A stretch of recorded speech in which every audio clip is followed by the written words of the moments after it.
So if different people experience loneliness different ways, or being alone different ways, for those that actually feel lonely, what is it that is preventing people from just going out and making friends? Like, I'm the weirdo that I make friends everywhere I go because I can't stop myself. If you sit next to me on a plane, there's about a 60% chance I'm going to strike up a conversation with you. So, and he sits yourself on a plane every other week. So if you see, it's true. I met the, and you're an introvert, stay. I met the architect of the Pittsburgh airport, the remodel, this last time. It was really fun. He was a really cool guy. Wow. Anyway, hey Chris, I hope you're watching. But no, see, I have that's my solution. Thanks, Chris. If I feel lonely. Thanks, Chris. Thank you, Chris. Thanks for the airport, Chris. Thanks, Eric. This is so bad. Thanks, Eric. Thanks for sending your questions, Eric. Poor Eric's never going to email again. If I've got that solution, I just go make friends. And, we used to, in my group of friends, we used to joke that the only friends introverts have are extroverts because extroverts just adopt them. That I go out and go, you're going to be my friend now. And I'm going to force you to come along with me. Come on. What is it that stops other people from doing that? Why can't everybody be like me, Dante? Oh my goodness. That sounds terrible, but you know what I'm saying? Like, what is the issue here? Yeah. One of the big issues, this is not everybody's experience, but it seems like the loop of loneliness, and it's almost more of a ping pong match between loneliness and, experiences of social anxiety. So in the state of loneliness, within your right mind, you're thinking, all I need is more social connection. All I need are a handful of new friends, and this will be fine. Okay, you make the step, you go out and you reach out to a couple people you went to school with. Great. Next thing you know, all of the emotions and feelings of social anxiety begin to rear their head. Yeah. And so you're questioning, did they like me? What did I say? What's happened? Your physical symptoms, sweating, whatever it is. Yeah. Causes the individual to then further pull back right back into the loneliness. And okay, I'm fine. I'm safe. Yeah. Once the safety wears off, now you fall back into loneliness again. And then you just kind of because you don't have for whatever the reason is, which we kind of can't say, the coping mechanisms and the strategies are not there that you can kind of combat those things individually. So you just end up back and forth, which is, again, that's one example. Right. And I think in looking at the UK's campaign to end loneliness, they have a nice model, not to go too far back, but even just looking at the model of what's causing loneliness. Mm-hmm. And so I don't want to gloss over, maybe how this process works. And this will sort of highlight, I guess, some of this cycle or back and forth that we're talking about now. So the predisposing factors most generally are the characteristics of the person, right? Mm-hmm. Characteristics of the situation, mm-hmm. and the cultural values and norms. And so there's all these inputs kind of at the outset that are maybe setting up the individual for this experience. Then, like we all do, we need or we desire social relationship. So we have that desire, and then we have the commensurate or maybe not actual social relationships that you have. Right. So again, what happens? Is there a mismatch here? And if you're a little bit mismatched to the downside and you're sensing some sort of lack, all it takes is some sort of precipitating event. Yeah. Further exacerbates the mismatch. And then what we're talking about now, where social anxiety sort of feeds in, there are cognitions and attributions that then you begin placing on to the situation. Right. You view yourself a certain way. You view the way that you interacted with those people a certain way. And you can't get out of this loop of thinking. Yeah. And so all of those things we called it a doom loop in our conversation. Yeah, right. And so in some sort of crazy, you throw all those things that we just mentioned into the hopper, and what do you have? You have this very serious experience of loneliness. Yeah. And so I think that, I don't know, I think that helps kind of tie together the whole thing more or less. And now, of course, being the holidays, it's gray outside, it's rainy outside, or snowing, hopefully. It's every single ad is about connection and relationship and buying that connection and relationship with gifts. But it's the, celebrating this time when we're together with family and friends. And if that's not your experience, it just makes it all so much worse. All right. So we've all felt lonely at some point in time. And if you want to give voice to what that time was for you, feel free. I mean, for me, it was COVID isolation. There have been other times as well, but what worked for you? And have there been any situations where you felt that and you were able to climb out of it? Yeah. Yeah.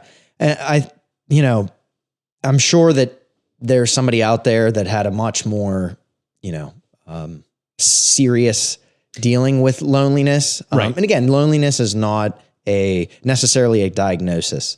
This is something that, like Josiah mentioned, is intertwined with different mental health issues.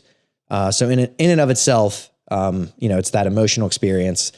Dealing with loneliness makes you more likely to have depression. Right. Also, if you are depressed, you're more likely to be lonely. So sometimes it is kind of the chicken or the egg. And to isolate. Yes. Yeah. Yes. So with all that said, I think Josiah had a good example. I just turned 30.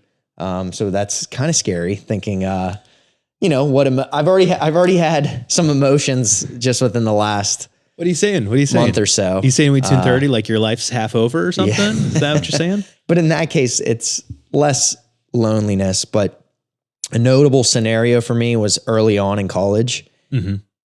What we didn't talk about was there are a handful of different kinds of loneliness that they parse out in more of the clinical research. Sure. So there's emotional loneliness, social loneliness, existential loneliness, transient loneliness. So they have many different ways to categorize what the individual's experience is.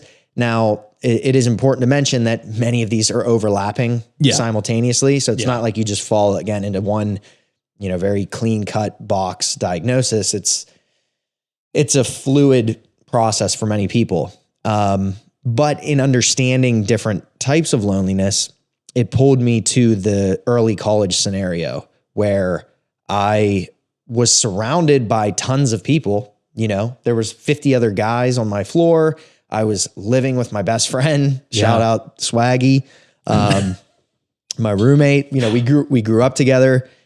And as an aside, he's the one that helped kind of, whether he realized it or not, pull me out of that sort of loneliness. But again, you're surrounded by 50 guys, you're meeting all these new people. Yeah. There's no shortage of people. It's a massive thing. But all of a sudden I felt this disconnectedness of how could I possibly have met all these new people, but I feel like I'm not clicking with anyone.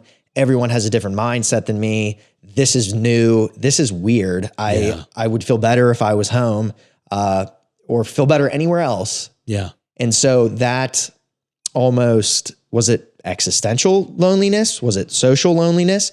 I think in looking at those categories, I felt less of the emotional sense of it, but more of the detachment. Yeah. Of that there's nothing that I'm talking to or nothing that I'm seeing right now at 18, starting college, that I'm feeling those deep, meaningful connections with. If it wasn't for Nick, I could have possibly moved home. Yeah. And I know that, and again, that further highlights, it maybe wasn't just loneliness. It's a lot of things. You're under new stress. You're learning to study for harder exams. There's a lot at play, but I just remember that explicit, there's so many people around me, and quite frankly, I'm not connecting with any of this. No, that makes sense. You left an environment where, you're with your family. They literally have known you your entire life. You are known and understood, even though, of course, as teenagers, we don't feel like we're understood at all. But you're leaving that environment. You're going into a place with a whole bunch of other people who all are feeling something very similar. And, you know, there's a lot of posturing, a lot of pretending to be bigger and badder than you are. And you're experiencing all of that new stress of school and life. And, oh, I'm out of mustard. Why didn't mom buy? Oh yeah, mom doesn't buy mustard. I buy mustard. You know, like it's all those things piled on top of each other.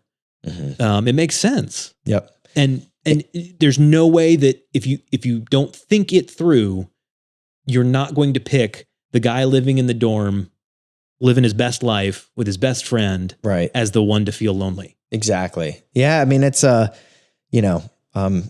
Josiah again alluded to journaling and sorting out some of those feelings when he turned 30, and I'm sure he still does it now. But even just learning about this, thinking briefly about some of my experiences, it very much brought about some real emotion, like some real things that I remember at 18, 19 going through that vicious cycle. Again,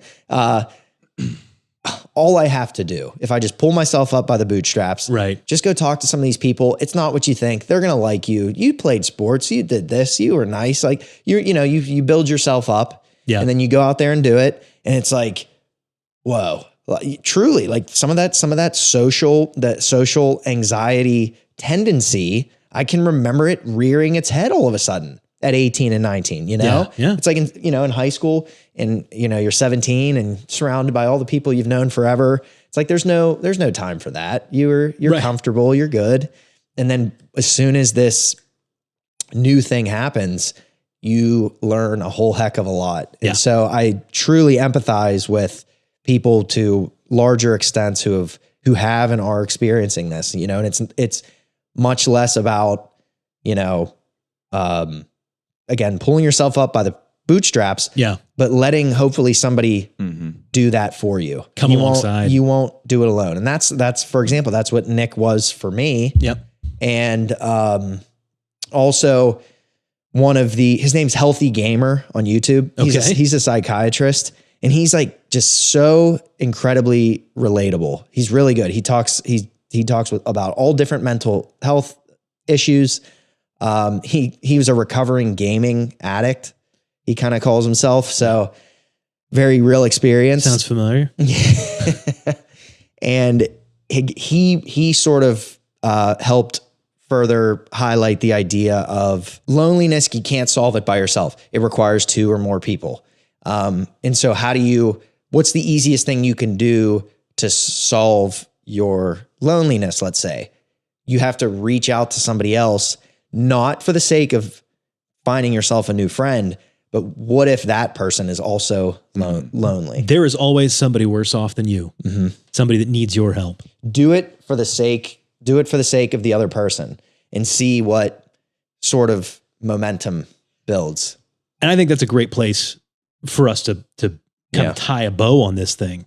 Obviously, you should get professional help. If you are feeling depressed, if you're feeling anxious, if you're feeling deeply lonely, get professional help. Talk to a therapist, talk to a pastor, talk to somebody who knows what they're doing in that area. But also for those of us who maybe we felt lonely or are feeling lonely and we're not quite in that doom loop space yet, or even if we're feeling great, the best thing we can do is to reach out to somebody else and try to bring some. It's not hard for me to close my eyes and think for 5 seconds about who do I know that might be lonely and not saying anything. And I immediately have two people in the forefront of my mind. And it is not hard for me to reach out to those people and say, hey, what are you doing on Tuesday? Come over. Let's hang out. Can I buy you lunch? Or to throw it out. This is manipulation, and I'm sorry, but I do it anyway. It's for your own good. To reach out to somebody and go, hey man, I really need somebody that I think might be lonely, to say, hey, I need your help. Can you help me? I'm dealing with this thing. Please help me. Let's go get coffee. Let's go get lunch. I need to go to the gym. I need you to help me go to the gym. Something like that. It seems to work that people respond well because they're given the opportunity for them to be helpful and not feel like a charity case. That's my own little manipulative thing. Sorry, guys. in all of this, that idea was truly the most profound for me, for sure. I would say. Well, good. I'm glad I could help you out, Dante.